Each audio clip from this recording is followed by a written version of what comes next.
భారతదేశంలోని అన్ని రాష్ట్రాలలో ఎయిడ్స్ కంట్రోల్ సొసైటీలు ఏర్పాటు జరిగాయన్నారు డాక్టర్ వాసం వెంకటేశ్వరరెడ్డి. హెచ్ఐవి కంటే ముందు ఎస్ఐవి అనే వైరస్ ఉండేదని తెలిపారు.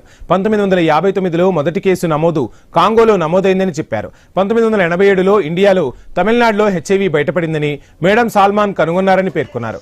ఇప్పటి వరకు 150,961 మంది హెచ్ఐవి సోకిన వారు ఉన్నారని తెలిపారు. 2030 మార్చి నాటికి హెచ్ఐవి వ్యాధిగ్రస్తులను మొత్తం గుర్తిస్తామని వెంకటేశ్వరరెడ్డి వెల్లడించారు.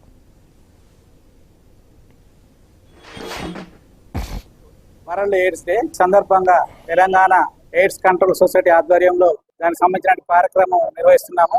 నేషనల్ ఎయిడ్స్ కంట్రోల్ ఆర్గనైజేషన్ వారి కంట్రోల్లో భారతదేశంలోని అన్ని శాఖ కార్యాలయాలు సొసైటీలు పనిచేస్తున్నాయి. ఇందులో మన తెలంగాణ సంబంధించి నాకో గారి వారి ఎస్టిమేషన్ ప్రకారం మన తెలంగాణలో 156,961 మంది PLHIV people living with HIV వ్యాధితో ఉన్నారని చెప్పి ఒక అంచనా ఉంది.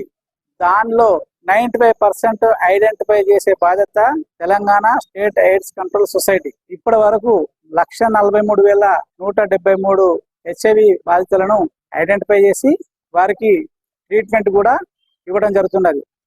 అయితే మన తెలంగాణ సంబంధించి 2026 మార్చి 31 కల్లా కంప్లీట్ గా దీన్ని కంట్రోల్లోకి తీసుకురావాలని చెప్పి ఒక టార్గెట్ ఓరియంటెడ్ తో పనిచేస్తున్నాం.